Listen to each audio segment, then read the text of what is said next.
Hey everybody and welcome back to the channel. I of course am Carl and we are back here for another episode of Vacuum Exposition. Now, as you could see by my last video, we are definitely in a big transitional period with my collection as we begin moving to a different area. So for those that tuned in last week and saw kind of, where the shop slash display unit 2.0 is going.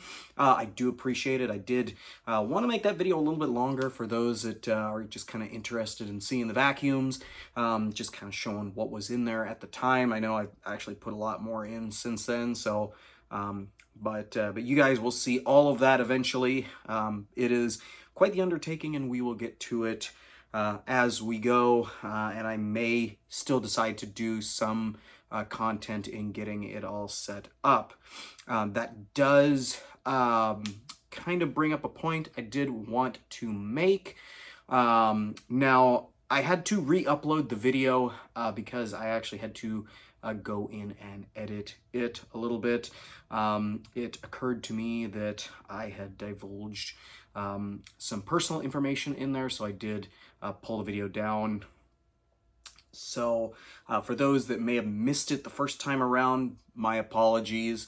But let me just make this very well known. For those wanting more information on what I do and or where I live and or where my collection is currently located, I will not be divulging any more private information such as my home location and or my collection location. I have taken a pretty firm stance on the security of myself, my wife, our family, and my belongings.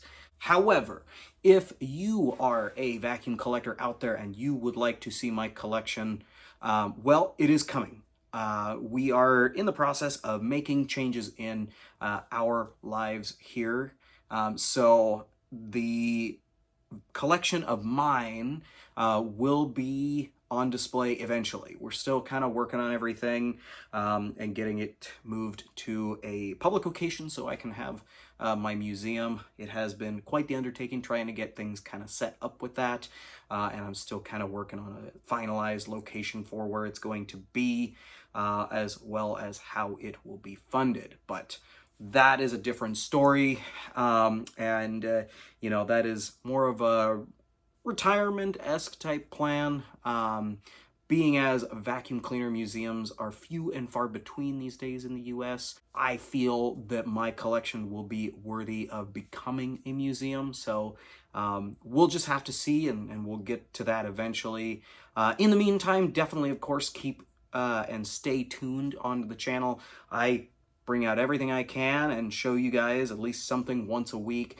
And I've got so much more. And there is so much more that I can do with what I have. So I mentioned in the last video that I have a lot of bins full of vacuum cleaners. I had some special requests to get into some of those bins. So just to show you guys what are in them. So we will start doing that as time progresses. I do have a lot of work to get done in that particular unit before I start doing that, just because I can't really bring a gigantic bin into my little apartment here. So, but it is coming. That is a great idea for future videos. Plus, once we go through those bins full of vacuum cleaners, we can do an exposition on each one of them, if I haven't already. But that is everything on my collection, my collection's information, as well as my personal information. But we are here to look at another vacuum. Of course, you've probably seen it in the thumbnail already, but this one is a really cool one. One that is very special to me, as well as another really close friend of mine. But let's get into that and check out another really cool one. Well, everybody, we have got ourselves a very neat machine here today. This has been one that has kind of eluded me for, well, years and years, probably going back to the year like 2009 or 10. And that is mostly because There have been others that have floated around in the collector sphere that unfortunately have never come up for sale, or if they did, they were for very, very, very high prices, and amounts that were just not fiscally possible for me at the time. During this particular time I'm mentioning, this was when I was like maybe somewhere between middle school and high school, and I didn't have a job. I didn't have money. The most money I ever got was because, maybe I'd go hang out with a buddy of mine, and we'd hit some thrift stores, and maybe I'd have a $20 bill for the whole day. So these were never around.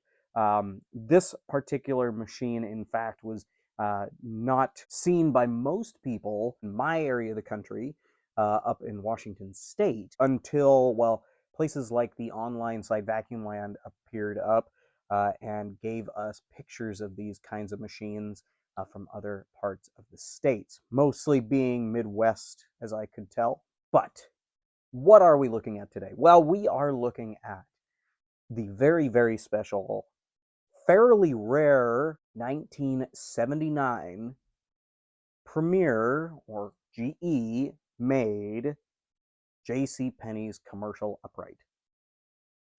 Now, this particular machine, you probably heard it in the name. It's JCPenneys. It actually says it right here on the front. Well, this machine was sold through the JCPenney's catalog at a time when, well, these machines were being sold under that name, and they still had the contract providing that you could slap the JCPenney's name and call it a JCPenney's vacuum without mentioning the maker of it. Or if you did, it was like in the catalog, it would say like produced by Hoover or something along those lines.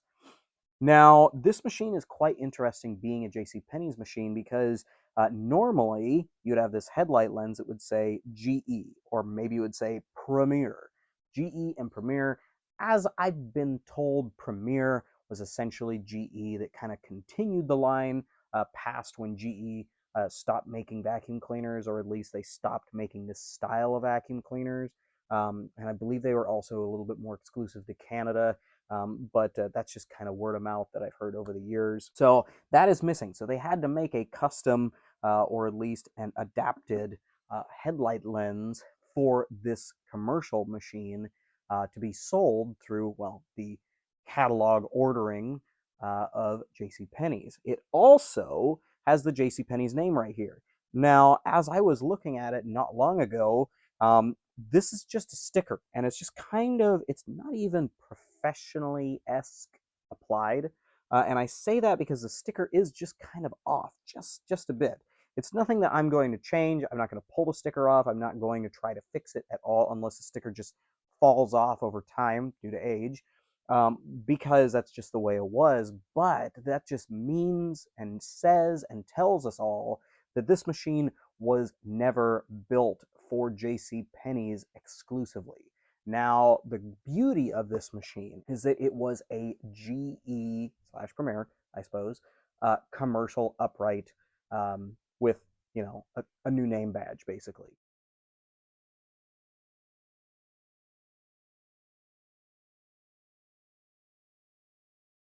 Um, Now, this machine, like I said, it kind of eluded me for a very, very long time, and I really didn't see too many of them. But over the years, I gained some more knowledge about this. Now, this machine, I didn't see it in the ad first. I actually saw a couple different former friends of mine in the vacuum collecting community that had found them. One of them was actually found in a vacuum cleaner shop basement. And I guess the basement had like flooded, or the roof collapsed or something like that, and ruined so much stuff. But one like this happened to survive. It was kind of on top and, just laid forward. So it managed to survive, and I guess that particular collector did manage to save it. Now, because it was something that I'd never seen, I asked many questions about it to kind of find out what the deal was, but unfortunately, that was not available. And when it did come up for sale, as I mentioned prior, it was not, well, possible for me with my current finances. So, forever, I just watched in the shadows of vacuum land and different Facebook groups, and kept my eyes open. And when I saw one, it just kind of filled me with this level of joy that I'd never had before with a vacuum cleaner, especially a commercial vacuum. But as I said, I learned a lot because I was doing that. I learned a lot about these particular machines, not just the commercial ones, but also the domestic machines that we would have gotten. Now, some of you may even remember I actually showed a domestic-like version of this machine on the channel probably a year and a half, maybe 2 years ago now. It was a cream-colored upright. I believe it was like the AVFU1, I think. I honestly, I'd have to go back and double check the model number on it, but that one was another very special machine to me because it was one that I got from Jay, that was in his collection. However, this did not come from Jay. We'll talk about that in a little bit. Now, what I learned about these machines, and I mentioned this a little bit in my other video, but these were tremendously over-designed. And by that, I mean they had a way to do everything that people like Hoover and Eureka had done in a very much simplified version. Now, the GE uprights, they had a kind of special um, aspect about them that was very similar to the Hoover and Eurekas of the same time, but it was different. Things like the handle being quite a bit thinner than a Hoover or Eureka. I actually have another kind of similar machine, the bottom of the line, no headlight, but that particular machine had a handle almost the same dimensions as that Mercedes upright handle. It was very, very thin. It was something that you could tell was pretty budget friendly. This, on the other hand, was not. This was quite a bit of money. And just to kind of show that, I'm going to show the 1979 JCPenneys catalog ad that shows this machine with the other Hoover-based JCPenneys uprights. And I'll show that ad right here. Now, as you can see, price-wise, it was a good chunk of money. It's not nearly a lot of money for us today, but looking at inflation, that's a lot. We're looking at prices that may equate to a Dyson, so like $400 or $500, maybe even more. I don't know exactly the calculation off the top of my head right now, but this was a very expensive machine. These were primarily, of course, sold in the commercial field. So these were going to be over-designed anyways, just so that they could handle the rough and tumble nature that, well, commercial uprights had to take. Now, I will say this. Commercial uprights that came out in the 1970s that were sold by people like JCPenneys or Kenmore or any of those other brands that weren't like Eureka or Hoover, well, they tended not to stand up as well as Eureka or Hoover or Sanitaire or any of those other brands that came out around the same time. This one, unfortunately, does have a little bit of that quality control problem that we kind of noted with that Eureka power line. Different brands, different years, but this one, while it was very over-designed, did have its Achilles heels, so to speak. But let's go through the options on this machine to kind of just see what we're looking at today. Now, first things first, we see these big monster switches up here. I love that. That's one of the biggest reasons why I like this vacuum and why I like these GE uprights. Because these big switches, they really didn't do a whole lot to change anything with the vacuum. So on my side, we have either a rugs or hose option. So essentially what you would do is hit the switch and it would kind of kick the machine down into shag, which for those that didn't know, of course, shag being very, very long with a vacuum, you had to raise up the rug nozzle pretty high so that it didn't tangle up in the brush roll or damage the carpet. So what this does is it actually has an arm that goes in and then pushes your height adjustment all the way up so that you can put the hose in and it won't, divert directly to the ground and lose you suction.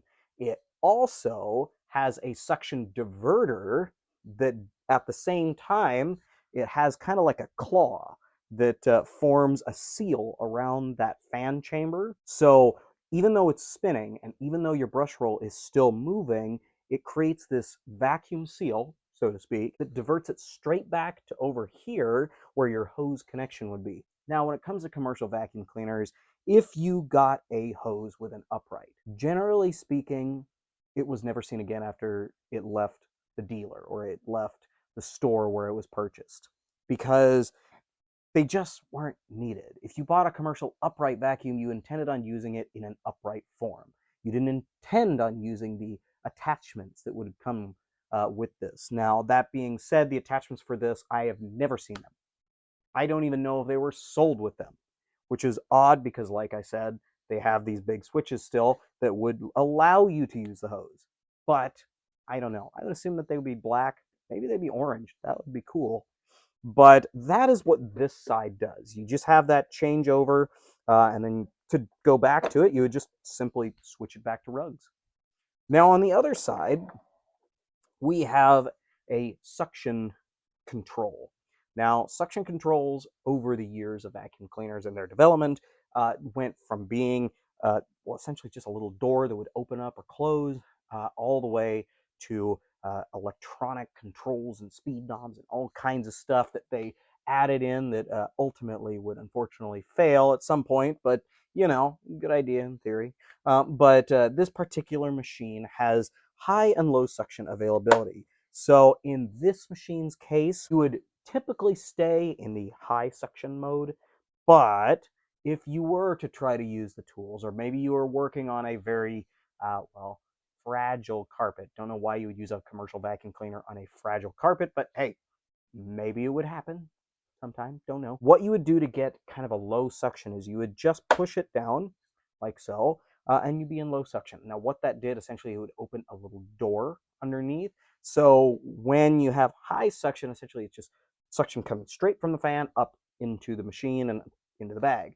When you have something with low suction, essentially it opens that door. It's like a relief valve. So instead of pulling really hard, it's pulling like half the strength because half that suction is getting diverted out just an open door. So very, very interesting design. But like I said, these were primarily left in high suction mode and rug mode because they were in upright. So that's kind of what we had there. Now, I mentioned the height adjustment. Now, Hoover's, as we kind of know, had a height adjustment with like a foot switch up here. Eureka had their dial-in app up here. Well, GE had this fancy lever system that was very similar to a Kenmore product. So you could do things like shag pile, high pile, average pile, or outdoor-indoor pile. Now, outdoor-indoor, of course, as many of us know, that's kind of those rugs that you see at the forefront of maybe like a shopping mall or something like that, that kind of almost like a rubbery mat. So that was what kind of made sense with these machines. That's what they were primarily used for. Of course, they were also used for larger areas in space, which is why we see average pile, obviously.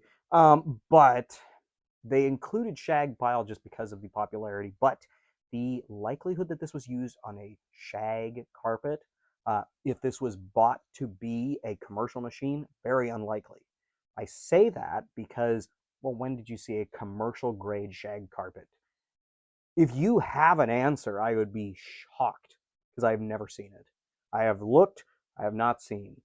But the thing about JCPenneys is seeing this, you could order this and just be a regular citizen that needed a, well, a tough and durable vacuum cleaner, which isn't out of the ordinary. People would order and buy Hoover commercials like the Guardsman series and things like that. And of course, sanitaires have been around for forever, and they were sold to the average consumer, not just, you know, to commercial use with a store or a mall or something like that. But my point is where commercial vacuums today, the ones that you can see in commercial settings, very, very different. Usually I've seen a lot of sanitaire-based products, but also a lot of SIBO type-based products.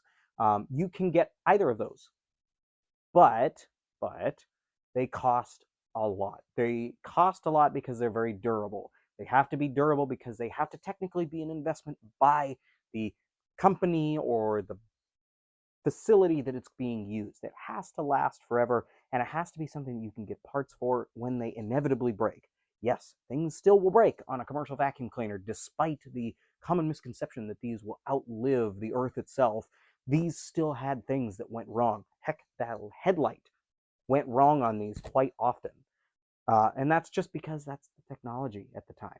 So, but that is just kind of the options we had on this machine. Now, I also will note that this being a commercial vacuum that came out during the late 70s, early 80s time frame, the bag was not a paper bag. This still would have had what they considered a dump bag. So essentially, once it got stuffed, you would take the bag off of the machine, which really isn't that hard of a task, or you could take the whole machine itself, put it up kind of high, take it off, undo the top of this, and then just kind of dump it into a garbage can, kind of shake it out, clip it back in, and you are good to go for another cycle until it fills itself back up again. Being as it is a commercial machine, of course, it is in the typical colors that commercial machines are. You have your black and you have your orange, you have, you know, silvers and blues and stuff like that. This being black and orange kind of fits the bill. The orange actually stands out a lot, especially because of that cord. Now that cord, I grew up with a extension cord in my dad's garage that looked exactly like this. So it's actually kind of nostalgic to see a cord that kind of reminds me of that. But the three-prong cord, or the grounded cord as we call them, that is original to this machine, so it is good to see that. Of course, all of the lever covers and the big switch knobs and everything are all orange to kind of accent that as well. Now, on a lot of GE uprights, similar to this, we would have actually the switch up here in the handle. This doesn't have it. I want to say there's very, very few commercial grade machines that ever came with a switch and a handle, at least, you know, during this time period. So the switch is actually right here, right above your handle release where you put your foot to do that. So essentially what you do is kick this back, kick the button, and I guess you could technically kick this for the height adjustment, but I wouldn't recommend it. But it is interesting to actually see the switch on the machine itself and not up in the handle like the others that I have. Now, one last little factor about this machine that I wanted to kind of go over that was just interesting was the actual handle bail. This big piece of plastic right here. This is all decorative. Most of the more upper scale GE uprights of the same kind of time period that didn't have like a cord winder on the front usually had this. So to see GE put a decorative piece on a commercial grade machine, very shocking to me. But I still note it, still looks super, super cool. But I think that's all the options and everything I have to say about those. Now, this machine came from my good friend Jared.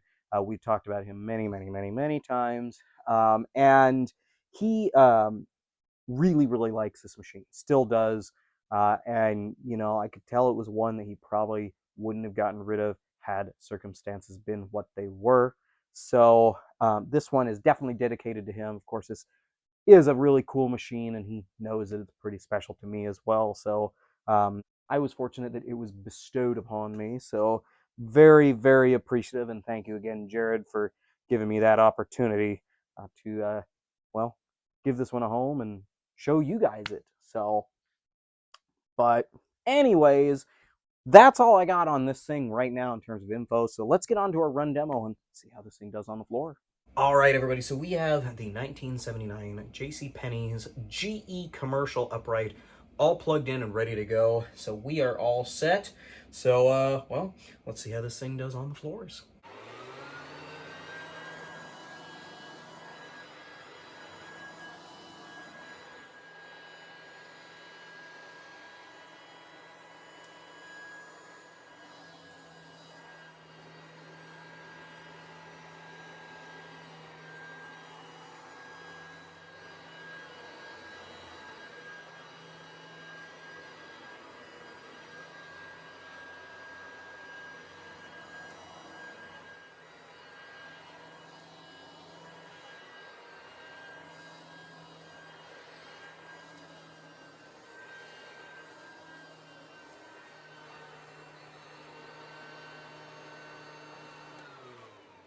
Well, everybody, the old GE commercial upright from 1979 did fantastic. It actually groomed the carpet really well, which I'm really happy with because, unfortunately, due to a design flaw that unfortunately wore out over time, that this was a commercial machine, this tends to throw the belt on occasion, so I'm really glad it didn't, and that we have really good, consistent carpet lines. So I hope you guys all enjoyed a little run demo for today. Well, everybody, we have come to the end of another one of our classic vacuum exposition series.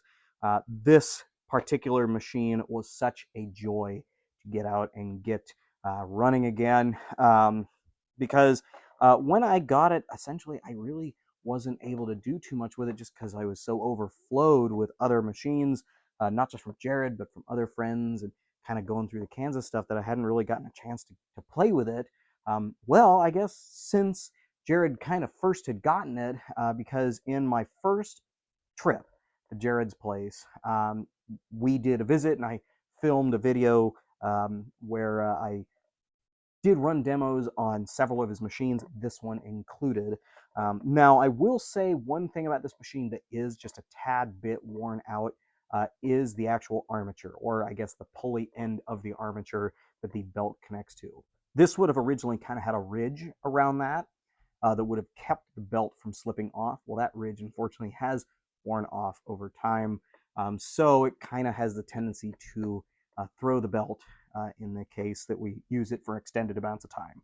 So that's kind of a bummer, but it still is a functional version of this particular machine. It's still very special to me, and after today, I hope it's a little bit more special to you guys too. But this is definitely a really cool, and I'm very, very happy to have it in my collection. I can't wait to display it with others.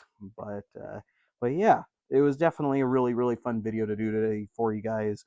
And I am trying to get back to doing and getting all my videos to you guys out on Sundays again.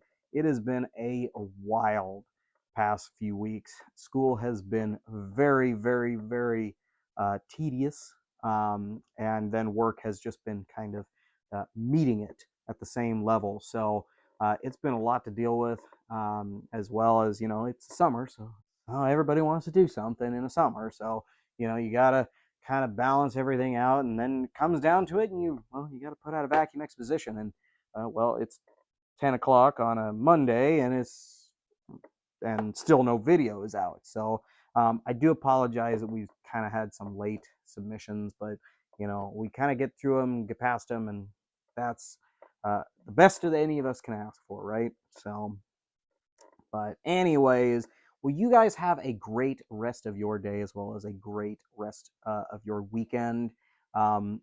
Next week is going to be another busy one for me, but I hope it's going to be a better one for you guys. So have a great week this week. We'll, of course, be back next Sunday, same time, same place, or maybe a different place, but the same guy, different vacuum or vacuums, and we'll catch you again in the next one. Have a great rest of your day, y'all.